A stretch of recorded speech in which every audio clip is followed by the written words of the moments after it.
encapsulada porque tiene una cápsula. Esa cápsula es lo que le da característica a esa levadura. ¿Ya? Y todas van a mantener ese mismo patrón. Todas las levaduras del criptococo tienen ese patrón. Ese sí no es un dimórfico, como el histoplasma. Este sí se transmite por gemación, ¿verdad? Se está replicando, ¿no? Por un proceso de gemación. Eso es lo característico de las levaduras. ¿Ya? Y lo que ven ustedes no es un campo oscuro, no es campo oscuro, es un tinta china. Ese es lo característico. Y con eso hacemos el diagnóstico de la gran mayoría, del criptococo. ¿Ya? Ahora, el criptococo, mira, como ustedes ven acá, el criptococo está asociado especialmente a la inmunosupresión. Así como el histoplasma, pero en este caso, el criptococo en un paciente inmunocompetente, a lo mucho le va a provocar tos, alergia, o lo va a eliminar, no le provoca nada, en un paciente inmunocompetente. Requiere de gran inóculo para que recién provoque una inflamación pulmonar. ¿Ya? O lo otro característico es por piel. ¿No? De repente la paciente tenga una herida crónica y que el criptococo ingrese por ahí. ¿Ya? ¿En dónde ubicamos el criptococo? El criptococo normalmente está ubicado en los árboles. Pero no son árboles, digamos, en cualquier tipo de árbol, ¿no? Son árboles de caoba, ¿no? De caucho, que normalmente están en zonas tropicales. ¿Ya? Pero en la ciudad, especialmente en las zonas que se exponen constantemente en la ciudad, especialmente que exportan y traen fertilizantes o exportan plantas exóticas, se ha visto que las palomas son los transportadores del criptococo. Las palomas que ingieren, pues,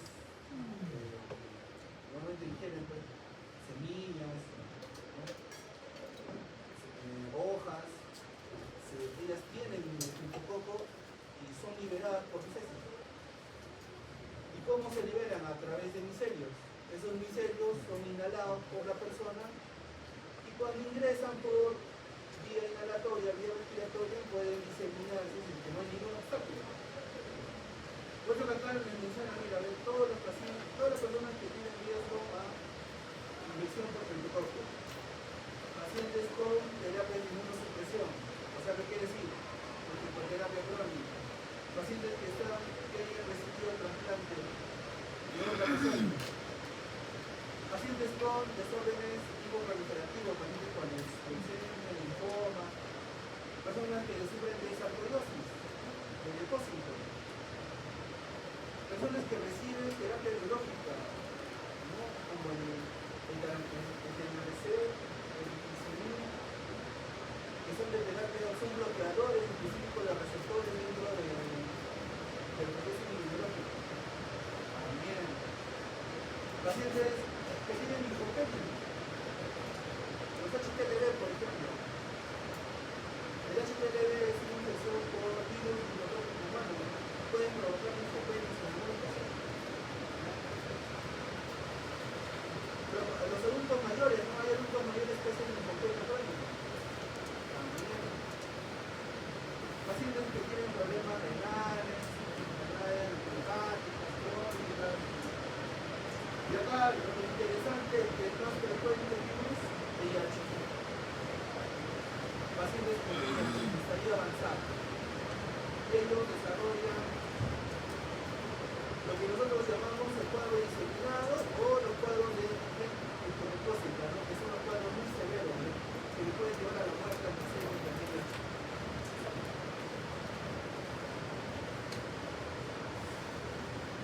¿Cuáles son esos agentes? Bueno, tenemos varias especies, pero lo más frecuente es el linfoma en general. De ahí hay variantes, ¿no? Eso depende de cada fenotipo, serotipo, de cada especie molecular que se va a ubicar en cada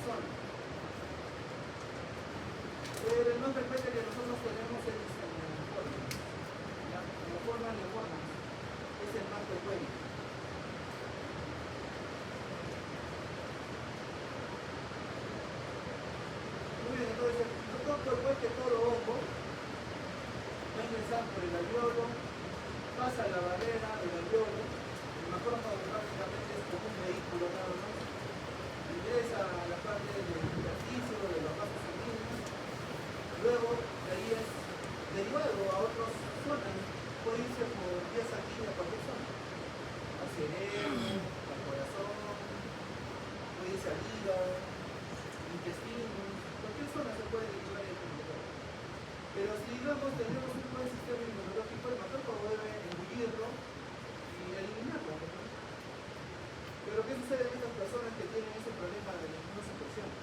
Ingresan y el macrófago se vuelve como su vehículo. Y cuando está a nivel de la parte sistémica, se libera una gran cascada. Bueno, acá la cascada de activación de complemento, todo eso, por el sistema de complemento, que lo que va a tratar es eliminarlo, la cual va a ser, lo va a evitar, ¿no? No va a poder ser eliminado ni por el complemento, ni por otro tipo de interleucinas o proinflamatorios. Ni el mismo neutrófilo, ¿no? Que es el de nuestra segunda barrera. Nada. Así, por ejemplo, se vayan a zonas específicas como por ejemplo el sistema nervioso central, se vayan al hígado. Si el paciente tiene una alteración a nivel inmunológica, lamentablemente, así lo detecten, no va a ser eliminado el micrococo. El micrococo va a seguir reproduciéndose. Solamente necesita un lugar donde haya gran cantidad de glucosa y energía. ¿Ya?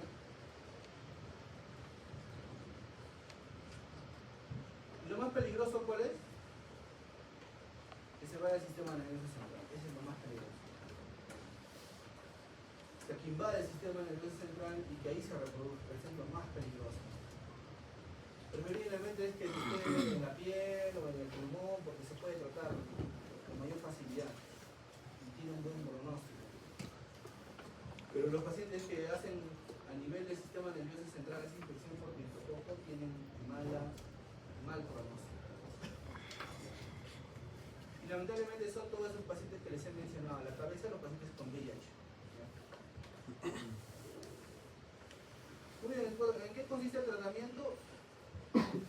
Normalmente si es un paciente inmunodeprimido, especialmente un paciente con VIH, lo que hacemos es darle amphotericina. La amphotericina es un medicamento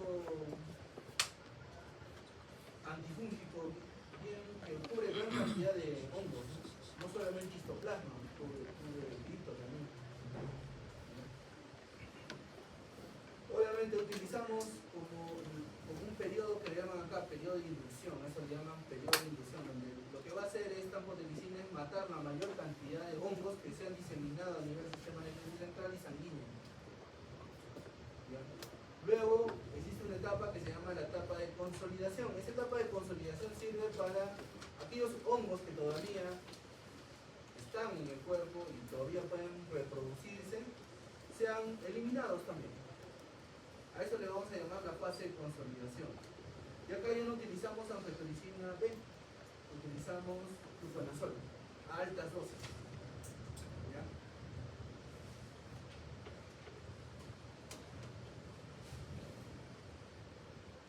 Y luego ya vendría la fase de mantenimiento. ¿Ya?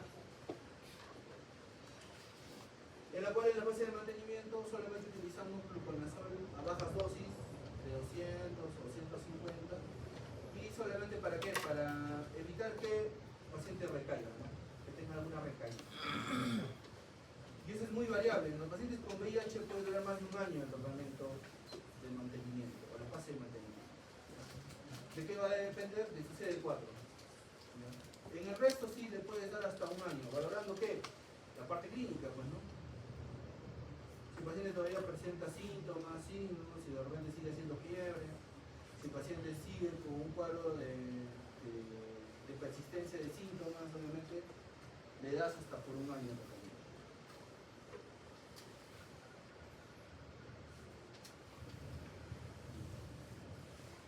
¿Alguna pregunta hasta acá, chicos?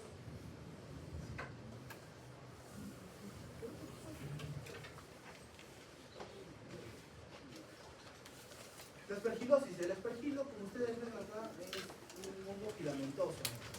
¿ya? Lo característico es que tenga la parte de su zona extrema de los micelios. ¿Ya? Esos micelios son como, digamos así, como parte de su reproducción. Cada uno va a formar un nuevo filamento. ¿Ya? Y obviamente así su reproducción va a continuar, ¿no? Normalmente la aspergilosis es de estadio pulmonar. ¿Ya? Por ahí existe el APA, que es de origen bronquial, ¿ya? Donde el paciente viene con un cuadro de asma severo, un asma tan severo que hace que el paciente llegue a intubación, ¿no?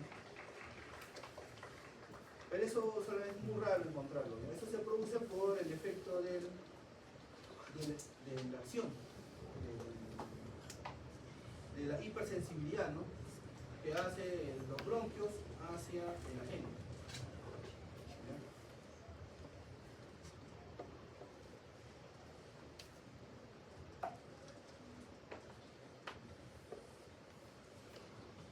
Y la forma de manifestación, como ustedes ven aquí, es pulmonar, netamente pulmonar.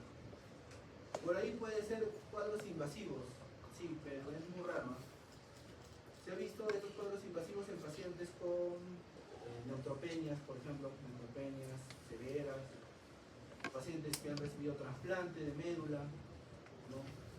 En pacientes VIH no hemos tenido, es muy raro encontrar este tipo de diseminación.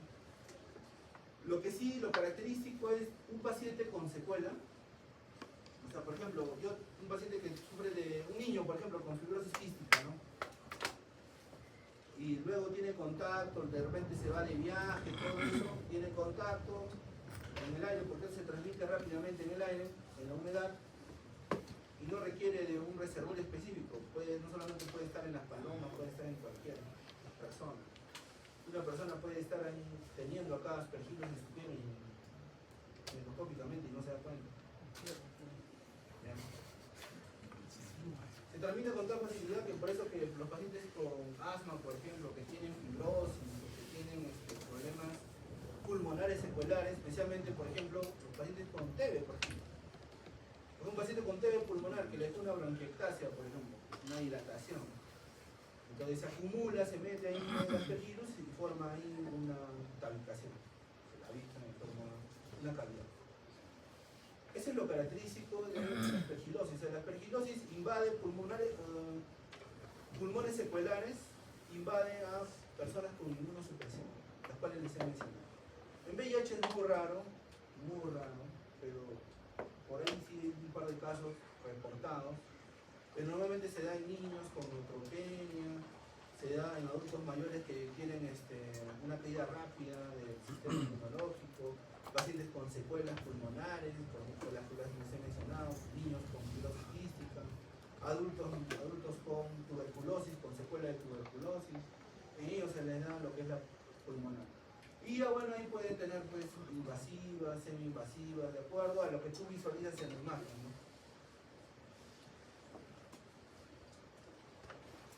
Entonces, los criterios son, por ejemplo, acá de la aspergilosis broncopulmonar, la presencia del aspergillus y el paciente con una actividad asmática severa.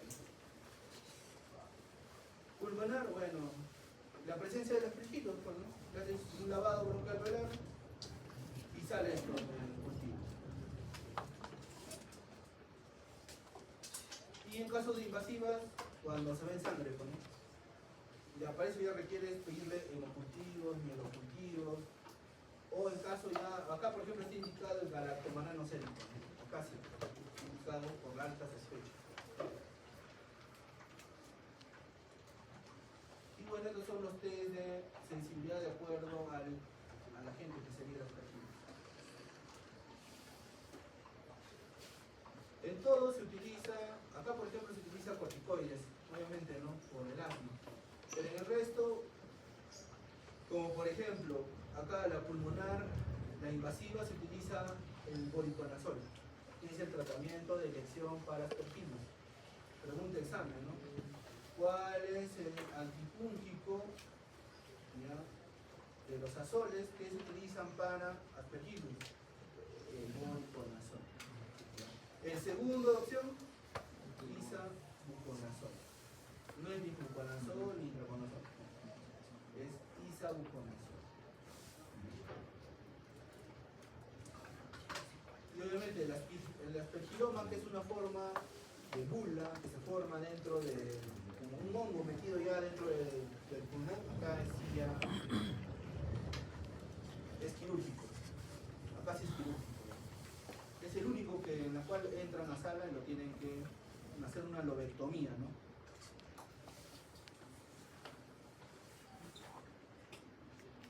Ya, para terminar esta parte de hongos, el paracoincidoide micosis es frecuente acá en nuestra zona. ¿Por qué es muy frecuente acá? Porque acá por las zonas agrícolas, pues, ¿no? Acá en las zonas agrícolas tenemos todo el Valle del Mantaro, pues, ¿no? Toda la zona del Valle del Mantaro. Especialmente todo lo que le dan tratamiento a suelos. Y se ha visto cuando entra, pasa un tractor, cuando hacen piqueo, forman los surcos, echan fertilizante, todo eso hace que el paracoco esté abundando por ahí, ¿no? Bastante paracoco. Entonces, ¿cuál es lo característico? Persona agricultora, que siempre se dedica a eso, ¿no? Ese es lo característico para que una persona sufra de paracoincidoide micosis.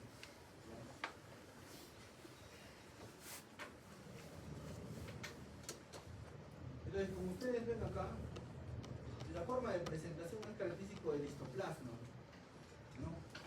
No es característico del histoplasma. Acá el paracoco también es un hongo dimórfico. ¿Qué quiere decir dimórfico? Que tiene dos formas. En forma de levadura, que ustedes lo ven acá, o también puede estar en forma filamentosa, que también puede estar debajo de la piel.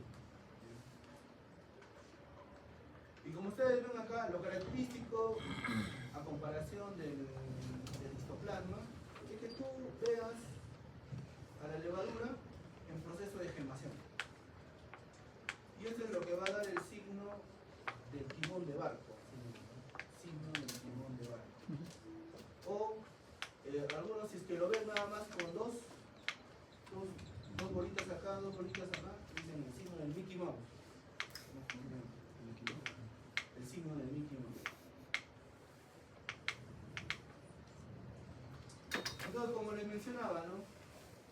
Una persona que se expone continuamente al tratamiento de suelos, especialmente personas agricultoras, algunos zootecnistas, que trabajan en la parte de forestación, todo eso, se exponen al paracoco, ¿ya? Y esto obviamente ingresa al pulmón, y si tu sistema inmunológico no está adecuado, así como todo enfermedad, ingresa y se puede diseminar. O bien puede provocar un cuadro inflamatorio, haciendo de que te dé solamente localizado, o sea, una neumonía por paracoco. O en algunos casos, presenta lesiones, así como el histoplasma. De acuerdo a la inoculación, el paciente puede venir acá con llagas, con heridas, lesiones en piel, ¿no? Entonces, ¿cómo clasificamos al paracoco? Algo parecido al histoplasma, ¿ya? Un cuadro agudo, subagudo, un cuadro crónico y en casos un cuadro diseminado, ¿ya? Que le llaman un multifocal. Donde hay en varias zonas, ¿no? Existe el paracoco o ha invadido el paracoco en distintos órganos, dos o más órganos, no solamente en la parte pulmonar. Entonces el paracoco, como les mencionaba, puede aparecer en cualquier zona, en la piel, en las mucosas, puede provocar linfadenopatías, ¿ya? Por su cuadro de diseminación, úlceras en zona del paladar. Y lo característico es que puede provocar neumonías. A comparación del histoplasma, el histoplasma hemos visto que provoca cavernas, signo del ano, ¿no? Este no. Este, por ejemplo, te puede dar consolidado y a la vez te va a dar un patrón intersticial. Los dos a la vez. O se comporta como un patrón fibrótico, como si teniendo una neumonía crónica, ¿no? Igual acá, ¿ves? Como una fibrosis pulmonar se comporta. mira, acá hasta hace zonas de, de enfisema, ¿no? ¿Ven? Hay zonas de enfisema. Entonces, así se comporta el paracoco. ¿Los podemos diferenciar radiológicamente? Sí, se puede diferenciar. Sí se puede diferenciar. Y no se olviden, el histoplasma puede hacer el signo del alma, puede provocar cavernas, tases, adenopatías parabronquiales. Este no, este te puede provocar consolidados, patrón intersticial, te puede provocar patrones hasta en virus medilados, te puede dar un parche, zonas enfisematosas, también te puede dar el paracoco. Acuérdense, y en casos muy extremos te puede dar cavernas también. Esos casos muy raros, o múltiples cavernas. Pero lo característico son los patrones intersticiales, ¿sí? Es lo característico que va a tener. Entonces no se olviden, este es un resumen de cómo evaluar a los pacientes con hongos. ¿Ya?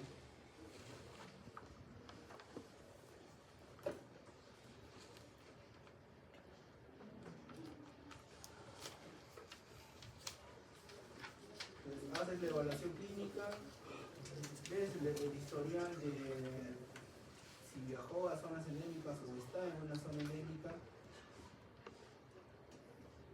Le pides mínimo una... ¿Aló, maestro? Disculpa que lo moleste. El doctor Guadalupe me está llamando y me dice para una cama por un paciente con tuberculosis. No hay nada. Pero puede pasar para otro... Ajá. Sí. Sí.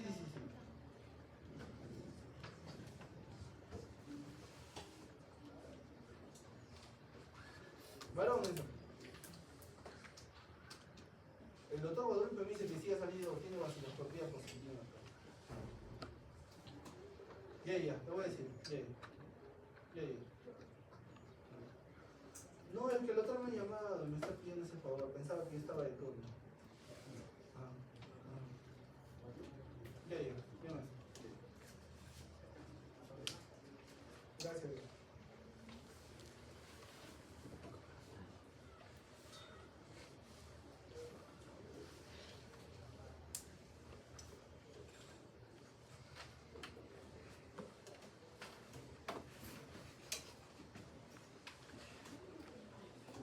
Disculpe.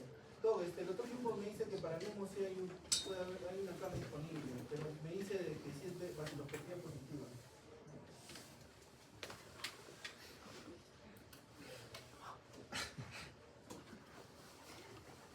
Ya.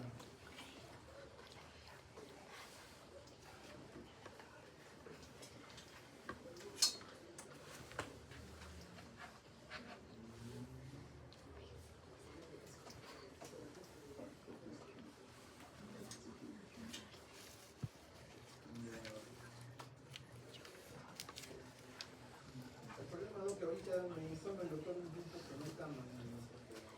No puede ser que uno le pueda prestar una cama y darnos un respeto. No sé si lo puede llamar al otro grupo, pero el otro grupo me dijo que está ocupada. Para que pueda coordinar y pueda pasar para eso. Ya, una mosca no puede ser entonces, este es un resumen, chicos. En realidad todos los hongos tienen esa probabilidad. Hacer una historia, de dónde está el paciente, qué realiza, cuál es su actividad, y los signos y síntomas, ¿no? Indican la fiebre, la tos, la baja de peso, las lesiones en piel, todo lo que les he mencionado, ¿no? Y obviamente, ver qué órgano está lesionado, ¿no? Y a partir de ahí, evalúas la parte microbiológica utilizando todas las herramientas disponibles. Pueden ser biopsias, secreciones, pueden ser líquidos corporales, todo eso ¿para qué? Para que determines el diagnóstico microbiológico. ¿Ya? O en caso ya que requieras tejido, saques una biopsia y lo mandes a ver las lesiones que hemos mencionado, ¿no? ¿Cuáles? ¿Qué es lo que tiene que visualizar el anatomopatólogo para ver si es para coco? Ya, eso.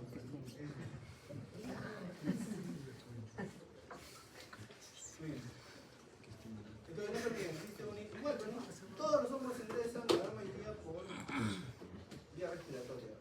Ahora, por piel pueden ingresar y diseminarse, sí, sí puede ser. El único que hace eso, por ejemplo, es la cándida, por ejemplo, ¿no? Por ejemplo, hacen los cirujanos que lo tienen postrado a su paciente más de 30 días, lo tienen NPT, le han hecho cirugías 4, 5, 6 cirugías, está con CBC por acá, CBC por acá, y la cándida se puede meterse, ¿no? Se mete. Pero en estos hongos no, es muy raro. Requiere, como lo vuelvo a repetir, ¿qué requiere? De un alto cantidad de inóculo. O sea, la paciente, por ejemplo, yo he visto casos de un paciente, de un agricultor que tenía la costumbre de utilizar las ramas de eucalipto, por ejemplo, para limpiarse los dientes, ¿no? Él siempre que terminaba su jornada, se limpiaba con eucalipto, o sea, agarraba la rama de eucalipto y se limpiaba, ¿no? Y de un momento a otro le empezó a aparecer acá bolas, llagas. Y cuando le preguntamos, haciendo la historia, el paciente lo que reportaba era de que tenía esa costumbre de utilizar la rama de eucalipto, ¿no? ¿Y en la rama de eucalipto qué? ¿Qué hongos hay? Acá tenemos un montón de eucalipto. Ese hongo, ¿no? Ese, exacto. Lo dejo como tarea, ¿no? Muy bien, entonces, si se dan cuenta, es parecido al histoplasma. Si es un cuadro pulmonar, itraconazol. Si es un cuadro diseminado, le das amphotericina, 1 a 2 semanas. El Sporoptis, Chelsea, ¿no? O el que provoca la esporotricosis, ¿no? Ese es el hongo que está en el eucalipto. ¿Alguna pregunta hasta acá, chicos?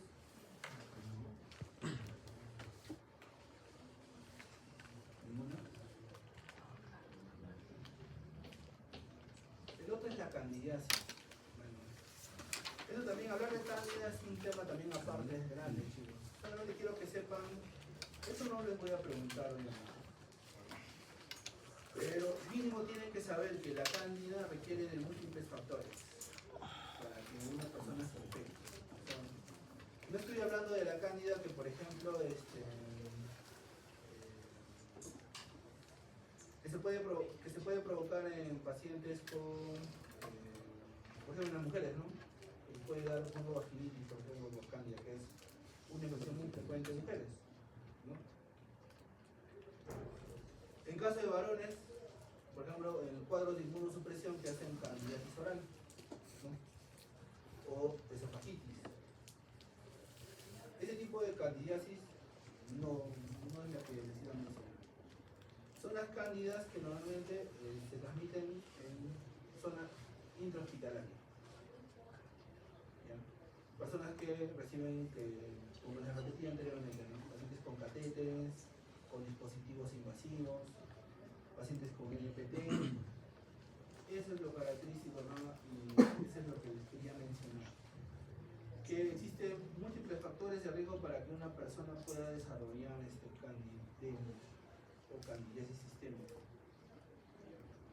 Entonces acá existen varias puntuaciones para más o menos ayudarnos o guiarnos para un diagnóstico lo más acertado posible. Lamentablemente, para tener una cándida, un cultivo de cándida en sangre es bien difícil, chicos, es contra difícil. Su sensibilidad es muy baja para detectar la cándida en cultivo. Entonces tenemos que guiarnos a través de las partes de las guías clínicas, todo lo que te menciona, las guías clínicas y todos los factores de riesgo que involucran a un paciente con cándida. Y acá están, por ejemplo, pacientes posoperados, pacientes que están con shock séptico, pacientes con condición parenteral o pacientes que han tenido alguna colonización por cándida. De repente Se tomaron por ahí un monocultivo, a veces tienen la costumbre de tomarle por cultivos de control y captaron una cándida, ¿no? Y el paciente sigue chocado, postoperado, sospecha de candidiasis o candidemia. O de repente el paciente tiene le has tomado muestras de puto, de heces, orina y hacen cándida en todas esas muestras, ¿no? Y el paciente aquí sigue chocado, ¿no? Acá, por ejemplo, el score de Petit indica, ¿no? Cuando existe esa probabilidad de que el paciente tenga una candidemia. Otro, por ejemplo, el score de Strosky utiliza catéteres positivos invasivos, infección parenteral, hemodiana, también está teniendo pancreatitis, pacientes con corticosteroides prolongados, pacientes ya que vengan con un cuadro de inmunosupresión previa. O el score de Nebraska. Acá, por ejemplo, utiliza nutrición parenteral, también pacientes con dispositivos de CBC o con pacientes que utilizan antibióticos, ¿no? Más de 14, 20 días con antibióticos están ahí en la UCI. También quieren recibir esteroides o quieren tener una operación previa. ¿Qué vas a sospechar? ¿De una candidiasis invasiva o una candida?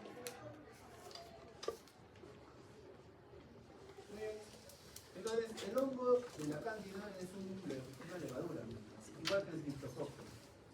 Igual que el criptococo.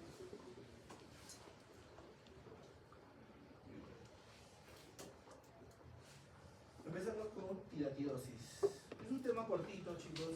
Solamente voy a dar 5 minutos. Ya ustedes ya saben, no es necesario que lo voy a explicar, pero lo que sí quiero que sepan es que la hidatidosis es un parásito que se mantiene, cumple el ciclo debido a que hay deficiencias en lo que es en la parte de alcantarillado, o sea que las personas que normalmente padecen este tipo de problemas no tienen agua, ¿no? O tienen criaderos de ganados en la cual no están bien distribuidos, están en su casa, cohabitan con los animales, o sea, por ejemplo acá el perro, el carnero están ahí en el mismo lugar donde almuerzan, donde comen, donde se lavan, donde cocinan, todo, ¿no? Y eso es lo característico, por eso que la hidatidosis se da en personas donde son de bajos recursos, pues, ¿no? O que no tienen una buena instrucción, en su gran mayoría. ¿No? Es muy raro encontrar una hidatidosis en zonas urbanas, ¿no? Es muy recontra raro. Normalmente donde vas a encontrar hidatidosis es en zonas rurales. ¿Por qué? Por el ganado. Claro, bueno, ahí por ejemplo utilizan un silo para el depósito, no hay una distribución adecuada de los animales, como les mencionaba, ¿no? Los animales cohabitan, el perro está comiendo la misma comida que tú, o el perro también está comiendo las vísceras, todo eso. O sea, eso hace que este parásito exista, pues, y hace que el diagnóstico sea tardío. ¿Por qué? Porque en su gran mayoría la infección que va a tener la persona puede ser de por vida. O sea, la persona puede tenerlo de por vida, el quiste adículo, y nunca se va a dar cuenta. Y de repente se sacaron una placa de pulmones, incidentalmente lo encontraron. De repente le duele acá y se va a hacer su ecografía y encuentran ahí un quiste, ¿no? Pero es incidental. No es porque tú lo estás buscando, no es que la persona lo está buscando. O cuando se complican, pues, ¿no? ¿Qué es lo más frecuente? Viene con un quiste roto, hemoptizado, o viene por un quiste que sea complicado, viene con ictericia, ¿no? O con un rash. Ese es lo característico. En realidad, cuando llegan por consultorio, llegan por emergencia, pero en realidad, ¿cuál es la forma de presentación? Es asintomática. ¿Por qué? Porque el quiste crece lento, pues, ¿no? ¿Cuánto crece? Si está en el hígado, ¿cuánto crece? 1 centímetro y eso, al año, ¿no? Si está en el pulmón, crece más rápido. De 1 a 3 centímetros, o en casos extremos, de 1 a 5 centímetros. Entonces, imagínense. Detectar la hidatidosis, hacer screening de hidatidosis es algo complejo. Pero entonces, ¿dónde tú tienes que hacer el impacto? En los cambios de hábitos. En la forma en la cual se hace el manejo de los animales. Si En tu zona hay alta endemicidad de hidatidosis, lo que tú no vas a lograr el impacto es haciendo ecografías a todos, ¿no? O le vas a pedir antígeno de hidatidosis en heces, pues, ¿no? O le vas a dar antiparasitarios a todos, ¿no? Que es la rutina que siempre hacemos cuando estamos haciendo nuestro examen. El impacto que tú vas a lograr para reducir los casos de hidatidosis es justamente el problema de fondo, pues. ¿Cuál es?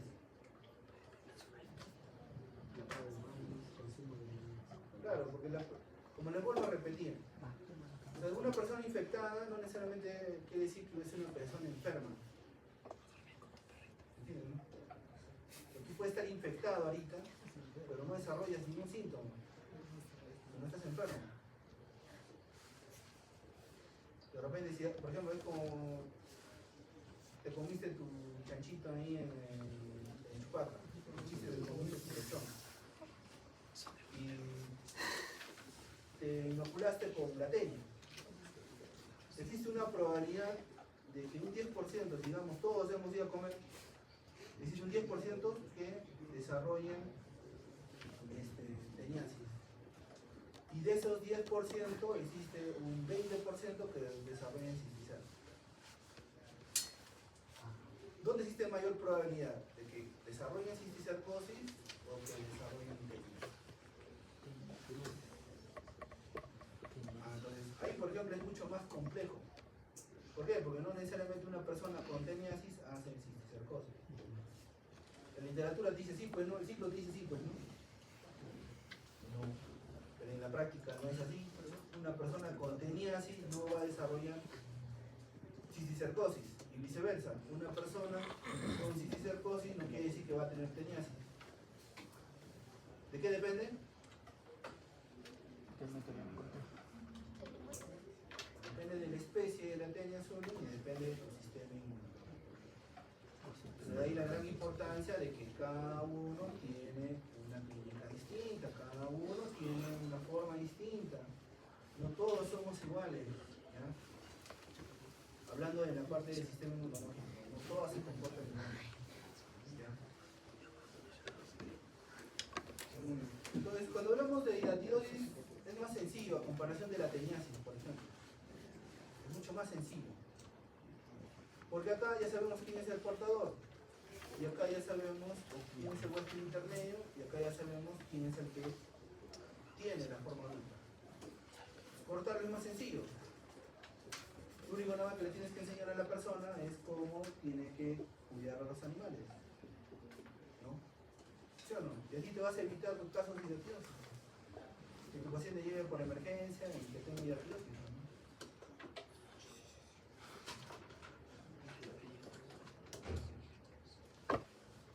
Muy bien, entonces, acá lo característico es que tenemos, no se olviden que es un platelminto, es un gusano aplanado, donde tiene proglótides, donde el proglótide de mayor extensión es donde va a tener la mayor cantidad de huevos. ¿Ya? Y esos huevos van a formar, cuando salen, ¿no? Cuando salen de las heces del perro, ingresan al huésped intermediario y esto se encapsula, se forma como si fuera un quiste. Eso es lo que va a aparecer en el huésped intermediario, este quiste.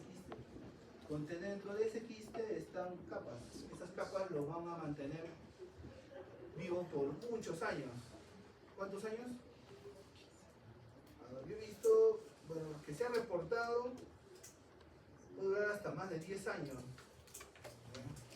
Un paciente puede tener su quiste ahí, pero su parásito cargando 10 años, no pasa nada. Después ya provoca un cuadro de degeneración, cae, o bien se reabsorbe, o bien se queda ahí y forma parte de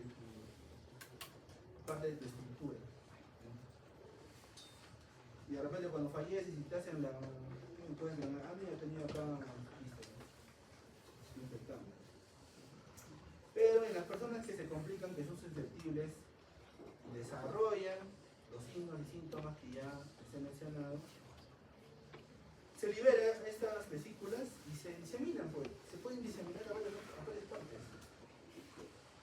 Por eso acá la importancia de que, por ejemplo, si tú detectas un solo quiste, rápidamente le des tratamiento saques el quiste y que especialmente elimines la capa más interna, donde están las vesículas. Porque aquel cirujano que de repente no tiene mucha experiencia, no sabe cómo eliminar un quiste, va a sembrar por todo el peritoneo. Se ha visto casos, ¿no? que siembran por toda la zona del peritoneo. Y puede, en vez de que le ayude al paciente, no lo ha complicado, no ha hecho que se siembre por todo el lado. Pero no solamente tenían el hígado, ahora lo tienen en toda parte de la zona abdominal. El que nosotros tenemos es el Echinococcus granuloso. ¿Ya? También existe el multilocularis que provoca el Echinococcus alveolar, pero este, por ejemplo, va a provocar quistes que son pequeñitos, pero la forma de larva con ustedes acá es distinto. No es como el Echinococcus granuloso donde tiene un prolótide extendido, no, más bien sus prolótides de multilocularis son pequeños. Por eso que sus vesículas son pequeñitas. Y estas son, más bien, pero estas, lo de malo, que son resistentes al antiparasitario. Estas no. Las Echinococcus granulosas no, son sensibles a los antiparasitarios. ¿Y qué antiparasitario utilizamos? El albendazol, pues, ¿no? Eso utilizamos. ¿Qué hace el albendazol? El albendazol lo que le va a quitar es un suministro energético. Va a hacer que las capas germinales, especialmente la capa más interna, empiece a involucionar. Estas vesículas hijas que ustedes ven, empiezan a involucionar y se reabsorben. Así el quiste ya no crece, ya no se engrosa, ya o bien se degenera, como ven en las fases, o se reabsorbe y desaparece. Que es lo que se da cuando damos tratamiento con albendazol. Bueno, ¿y cómo hacemos el diagnóstico? Imágenes, chicos. Imágenes. Si hay dudas diagnósticas, obviamente utilizamos lo que son el inmunoblot, las pruebas de Western blot. Pero no es de rutina. Lo que es de rutina son las imágenes. Ese es nuestro seguimiento y tratamiento del paciente. ¿Ya? Acuérdense entonces, ¿cuál es el diagnóstico principal? Imágenes. Ahora, si hay dudas radiológicas que se puede dar, por ejemplo, aquí, en el C3, C4, bueno, aquí el Western blot. Pero de C1, C2, C3A son características la forma de presentación del quiste. Y aquí. Pero las otras no. Las otras pueden convenir con tumores. Sí se puede convenir. Pero este, por ejemplo, que es un quiste simple, único, tranquilamente tú diagnosticas que es un quiste atípico. Y más si todavía viene de zonas endémicas, ¿no? Y más si todavía tiene factores de riesgo. ¿Ya? Entonces, ¿cómo hacemos el manejo? La gran mayoría es quirúrgico, chicos. Más de 10 centímetros, quirúrgico, no hay nada que hacer. Ya, luego después ya le das albendazol o concomitante le das albendazol. Pero todos son drenaje, percutáneo y todos son quirúrgicos. Acuérdense. ¿Ya?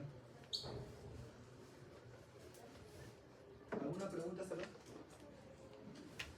¿Ha quedado claro? ¿En qué caso no damos albendazol? Cuando son pequeños y están en estadios avanzados. Por ejemplo, si está en C4, C5 y de repente mide menos de 5 centímetros o menos de 10 centímetros, observamos nomás. ¿Y por cuánto tiempo vamos a observar? 10 años. O sea que el paciente tiene que venir una vez o 2 veces al año para hacer su chequeo. Y en el resto, obviamente lo tratas, ya no hay quiste, por lo tanto, le das un control periódico de 3 meses y ya le das de alta.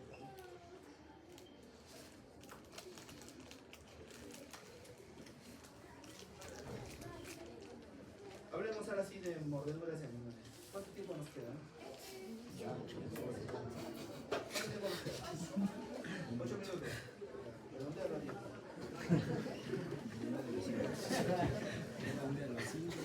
Hablemos, es sencillo también, chicos. Estamos hablando de 3 minutitos. El osocalismo. El osocel está hecho por la araña casera, o la araña violín, así le llaman, ¿no?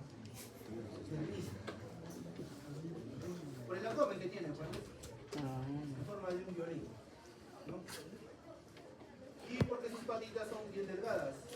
Eso es lo que lo va a caracterizar. Son anchas. Bueno, largas. ¿Y qué va a provocar esto de aquí? Cuando ocurre el accidente, la mordedura va a liberar una enzima que se llama la espingomelanasa o fosfolipasa D, que lo que va a hacer es triturar, necrosar toda la zona de la piel. Si la persona es muy salada o de repente, que puede pasar, que puede suceder, si el veneno ingresa a un torrente principal, o sea, un vaso principal, se va a provocar la sistémica, que es la más peligrosa y esa es la letal, que puede matar. ¿Ya? Pero si está localizada, te va a provocar a lo mucho, en casos raros, una necrosis. Ese es lo complicado que tiene. Pero la gran mayoría quedan acá. O se forman flitemas, su gran mayoría. ¿Ya?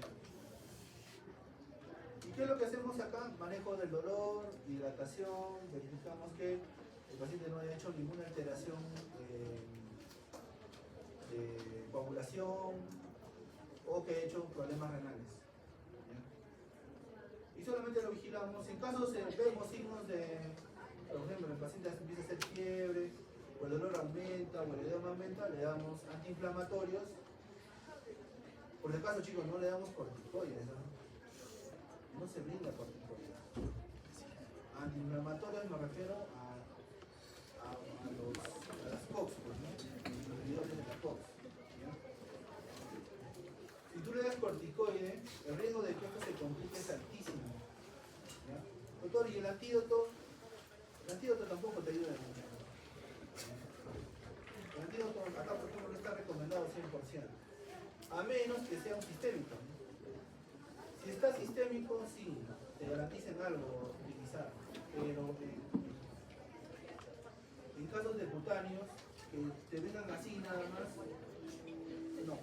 Lo puedes utilizar ya si en caso vienen con cross, pero en realidad no tiene ningún valor utilizar el antídoto posterior a las 24 horas. Si el paciente viene antes de las 24 horas, o antes de las 6 horas, sí te podría ayudar bastante el antídoto.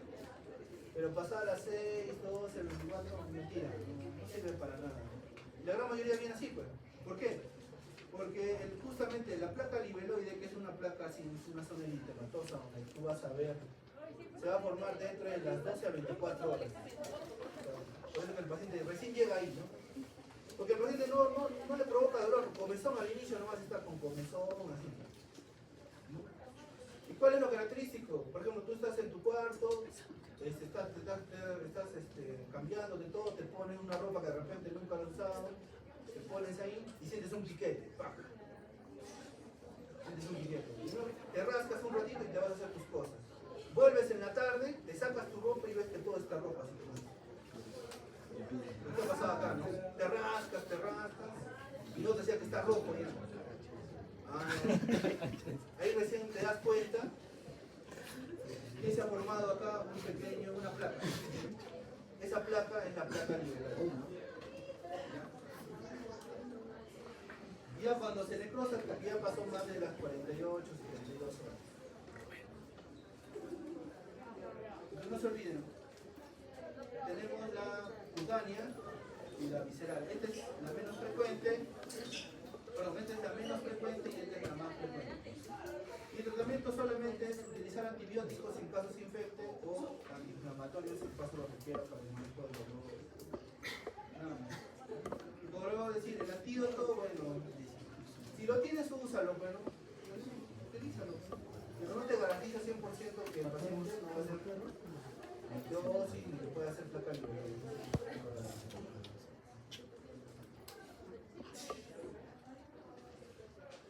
La parte de la mordedura de araña es lo que te va a dar, por ejemplo, un paciente que está recogiendo leña o está arando y siente una picadura, una mordedura.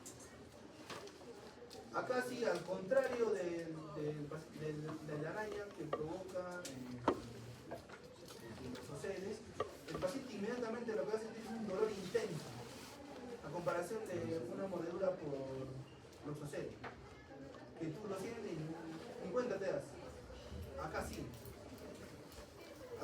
va a ser intenso. Va a ser tan intenso que el paciente no va a poder, no va a poder movilizar el lugar donde está el dolor. Se va a sentir como si se hubiera fracturado así el lugar donde está.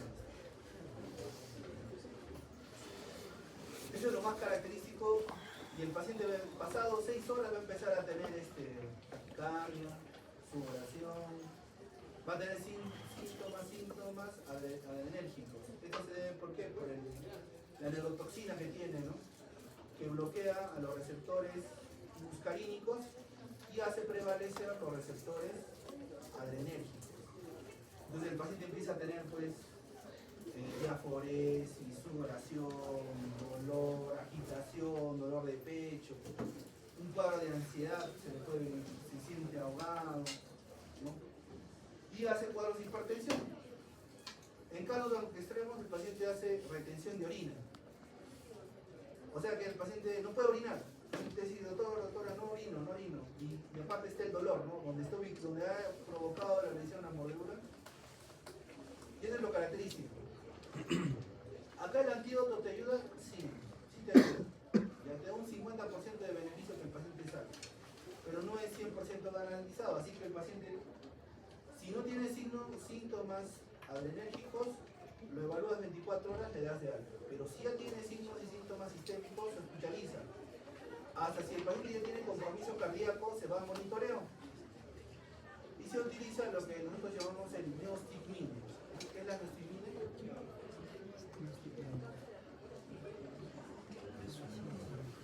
Es un inductor, ¿no? De los receptores muscarínicos.